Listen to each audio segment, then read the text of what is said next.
Bonjour, donc nous avons en bas de la page une série de mesures de la vitesse du son, assortie du nombre de mesures pour chaque valeur de la vitesse. Par exemple, pour la valeur 340 mètres par seconde, on a obtenu 3 mesures donnant cette valeur. On se propose de tracer l'histogramme de cette série de mesures dans un premier temps, c'est-à-dire le diagramme à bâtonnet représentant la vitesse du son en fonction du nombre de mesures. Et dans un deuxième temps, de trouver la moyenne et l'écart type de cette série de mesures. Alors commençons, vous voyez, on va dans le menu Stat, on rentre, et là on va saisir les valeurs de V dans la liste vide L1, puis les valeurs de N dans la liste vide L2. Commençons à saisir les valeurs de V. Alors les valeurs de V, 335. Alors 335, on valide. Puis 336, on valide. 339, validé. 340,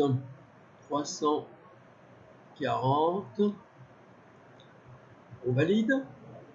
342, on valide. Puis 347 mètres par seconde, on valide. Et enfin 350, on valide. Alors voici la liste 1 remplie. Maintenant, on va remplir la liste 2. On va aller en touche, appuie sur la touche de défilement et on va taper les valeurs de N. Alors, on va taper 1 d'abord. On saisit, puis 2. On saisit, 2 et encore, Enter. 3, 340 par seconde, on saisit. Ensuite 2 ici pour 342 mètres par seconde. Puis 2 encore, on saisit pour 347 mètres par seconde. Et enfin une mesure pour 350 mètres par seconde. Alors à ce niveau-là, nous allons aller choisir le mode histogramme dans le bloc seconde fx. Alors, regardons ici, alors il faut retaper ici, seconde fx. Donc nous allons mettre en évidence ce seconde fx, on entre, pardon, et on va choisir le mode histogramme. Alors pour cela, on agit sur les touches de défilement. On va valider le mode histogramme. Enter. Voilà, c'est fait. Puis, on va ensuite paramétrer la fenêtre du graphe. Alors, on sait qu'ici, on demande ici Xmin, c'est-à-dire Xmin, c'est la valeur minimale de V. Alors, la valeur minimale, on la voit, c'est 335. On va prendre la valeur juste un cran en dessous, on va par exemple taper 334 mètres par seconde. Xmax. Alors Xmax, c'est la valeur maximale de V. On va taper un petit peu au-dessus, donc on va, avec la touche de défilement, on va taper la valeur de Xmax. On va taper par exemple 352, pourquoi pas. Mais pas trop au-dessus, hein, pour que tout le graphe apparaisse facilement. 352 mètres par seconde, voilà.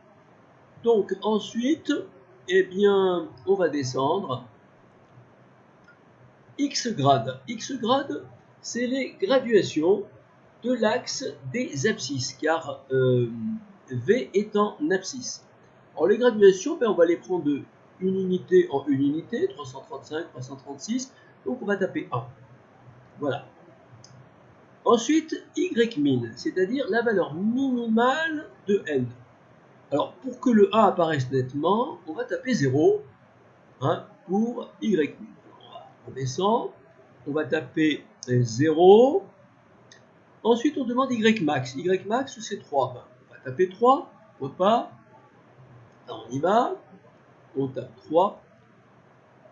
Y grade. Y grade, c'est les graduations suivant l'axe des Y. Bon, on va prendre une graduation égale à 1. Ce qui fait que si par exemple il y a 3 mesures, on aura un bâtonnet de hauteur 3.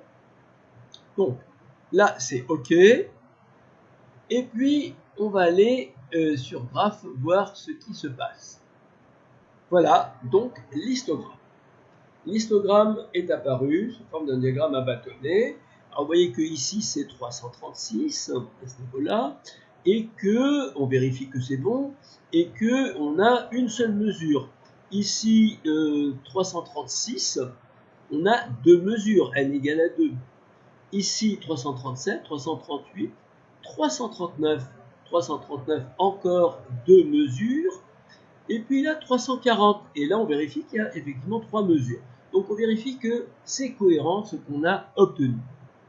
Ensuite, eh bien, on se propose d'obtenir les paramètres statistiques, écart type, moyenne et écart type. On va sur stats, et ensuite, eh bien, on va essayer d'aller sur calque avec la touche de défilement.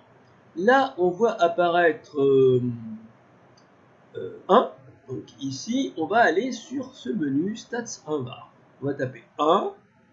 Et voilà, on va ensuite demander à la calculatrice de calculer tous les paramètres statistiques. Avec la touche de défilement, on descend et on entre. Et là, nous voyons apparaître un peu une série de paramètres statistiques. X bar égale, c'est-à-dire c'est la valeur moyenne, la valeur mesurée pour V, c'est 341 mètres par seconde.